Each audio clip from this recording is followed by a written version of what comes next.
Hello guys, how are you all? I hope you guys all are well. I'm Assistant Professor Mona and today I'm going to discuss the petition poem. So अगर आप लोग इस channel पर new है, English crackers channel पर new है, तो आप लोग सबसे पहले चैनल को सब्सक्राइब कर लीजिए एंड बेल आइकन को प्रेस कर लीजिए जिससे कि आपको आने वाली वीडियोस की नोटिफिकेशंस मिलती रहे। एंड हम लोग आज डिस्कस करेंगे petition poem. So first time मैं कैमरे के सामने हूँ और आप लोगों से पोएम डिस्कस करने वाली हूँ। सो अगर आप लोगों को ये वीडियो पसंद आए तो आप लोग इस चैनल को सब्सक्राइब ज़रूर कीजिए, वीडियो को लाइक ज़रूर कीजिए एंड शेयर ज़रूर कीजिए। तो चलिए without waste your time let's start our today's lecture.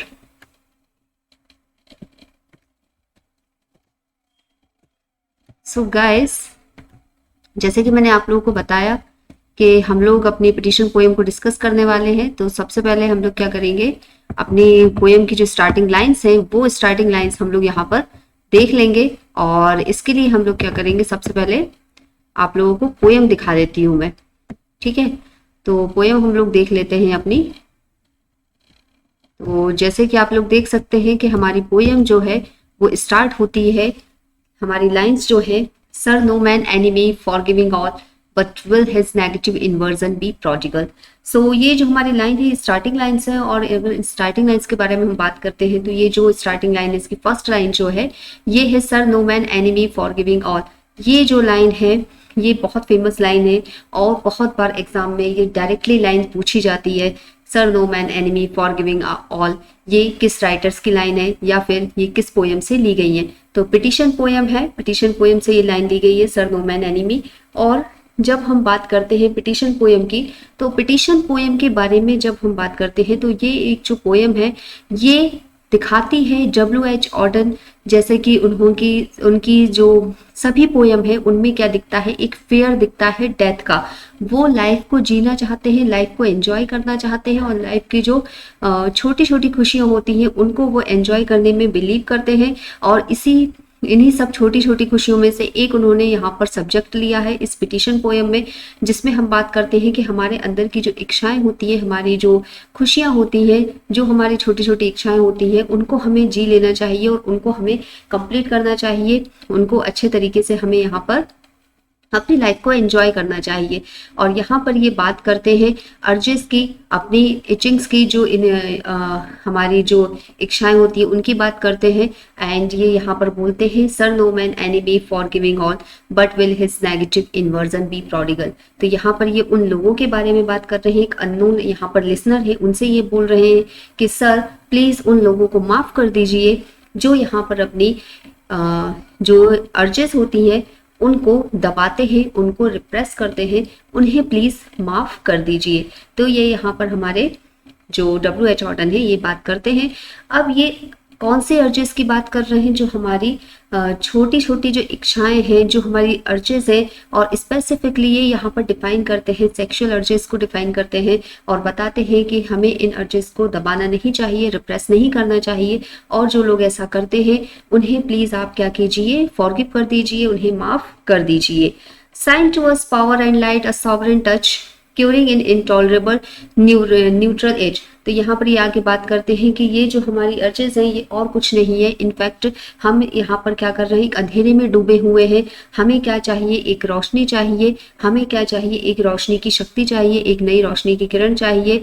और a sovereign touch curing intolerable neutral age. तो ये जो हमारी बात कर रहे हैं कि ये जो इच्छाएं हैं ये इंटॉलरेबल है, इनको टॉलरेट नहीं करना चाहिए, ये नेचुरल है और इनको बिना टॉलरेट किए हमें आगे लाइफ में बढ़ना चाहिए।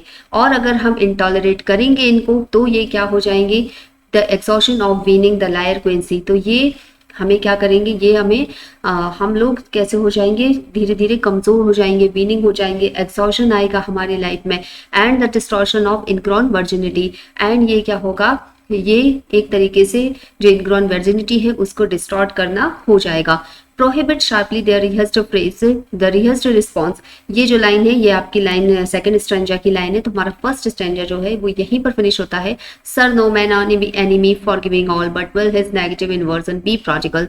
Sign to us power and light, a sovereign touch curing intolerable neutral age, the exhaustion of bearing the liar quincy and the distortion of ingrown virginity. So ये जो आपकी लाइन है ये टू स्ट्रेंजा की आपकी पोयम है, बहुत छोटी पोयम है बट बहुत गहरी बात W.H. ऑर्डन अपनी पोएम्स के थ्रू यहाँ पर कहते हैं। इनकी आप कोई भी पोएम ले लीजिए, बहुत ज़्यादा डेथ का फियर इनको इनमें दिखाई देगा और साथ में दिखाई देगा कि ये किस तरीके से अपनी लाइफ को एंजॉय करने में बिलीव करते हैं। Prohibit sharply the rehearsed response, आगे ये बात करते हैं कि जो लोग इस अर्जेस को, हमारी जो अर्जेस होती हैं उनको जो दबाते हैं वो धीरे धीरे कैसे हो जाते हैं, and gradually correct the covered stance, वो धीरे धीरे कैसे हो जाते हैं, कवर्ड हो जाते हैं। Cover in time with beams those in retreat, आगे ये बात करते हैं कि हमें यहाँ पर क्या करना चाहिए, cover in time with beams those retreat, हमें इन अर्जेस को, हमें अपनी इच्छाओं को क्या करना चाहिए, फुलफिल करना चाहिए, अदरवाइज हम क्या हो जाएंगे, धीरे धीरे रिट्रीट हो जाएंगे। इट मीन्स हम यहाँ पर धीरे धीरे कमजोर हो जाएंगे। That spotted that turn throw the reverse where great, publish each healer in the city life's, और आगे ये बात करते हैं कि हमें अपनी सिटी लाइफ, हमें अपनी मुंडेन लाइफ, हमें अपनी वर्ल्डली जो लाइफ है वहाँ से बाहर निकलकर अपने आप पर कुछ फोकस करना चाहिए, अपने आप पर ध्यान देना चाहिए और अपनी इच्छाओं को पूरा करना चाहिए। Of country houses and the end of the times horror the house of the dead look shining at, और यहाँ पर आगे बात करते हैं कि अगर हम अपनी इच्छाओं को पूरा करेंगे, हम अपनी इच्छाओं को दबाए रिप्रेस ना करें, इनफैक्ट अगर हम उनको पूरा करें तो इसमें कोई भी सिन नहीं है, इसमें किसी भी तरीके का कोई पाप नहीं है। इनफैक्ट यहाँ से हमें क्या होगा, लाइफ को जीने का एक नया स्टाइल मिलेगा, new style of architecture, a change of heart. यहाँ से हमें क्या मिलेगा, एक नया new style of architecture. It means यहाँ पर हमें एक नई तरीके की लाइफ जीने को मिलेगी, हमें जो नई खुशियां हैं लाइफ की वो मिलेंगी, और हम एक खुले दिल से जो अपनी आगे आने वाली लाइफ है उनको उसको वेलकम कर पाएंगे। तो ये यहाँ पर लास्ट लाइन थी पोएम की, और ये यहाँ पर हमारी पोएम जो है वो फिनिश होती है। सो ये हमारे पोएम का एनालिसिस था, ये हमारी पोएम का एक्सप्लेनेशन था, लाइन बाय लाइन एक्सप्लेनेशन था। आई होप आप लोगों को ये एक्सप्लेनेशन अच्छा लगा होगा, और यहाँ पर हमारी पोएम जो होती है फिनिश होती है। सो यहाँ पर अब हम लोग जो है अपनी नेक्स्ट पोएम डिस्कस करेंगे अपनी नेक्स्ट वीडियो में। सो गाइस, ये था हमारा आज का लेक्चर, और अगर आप लोगों को वीडियो लेक्चर अच्छा लगा हो, आप लोगों को ये पोएम पसंद आई हो, एनालिसिस पसंद आया हो, तो आप लोग इस चैनल को सब्सक्राइब जरूर कीजिए। और ये जो पोएम है, यहाँ पर इस पोएम को डिस्कस करने का सिर्फ और सिर्फ एक इंटेंशन है, बिकॉज ये पोएम बहुत इंपॉर्टेंट है यूजीसी नेट एग्जाम के पॉइंट ऑफ व्यू से, एंड यूपीएससी के सिलेबस में भी हमारी ये पोएम दी हुई है। इसीलिए आपको इस पोएम को जरूर पढ़ना चाहिए, लाइन बाय लाइन पढ़ना चाहिए, और अच्छे से इसको समझना चाहिए, इसको एनालिसिस करना चाहिए। क्रिटिकल वे में एनालिसिस करके भी देखिए कि किस तरीके से, अगर हम क्रिटिकली एनालिसिस करने के लिए हमारे लिए क्वेश्चन आता है तो हम किस तरीके से इसको एनालाइज कर सकते हैं। तो ये थी हमारी आज की पोएम। तो गाइज, हम लोग मिलते हैं अपने नेक्स्ट वीडियो में। Till then keep watching, keep learning, bye bye.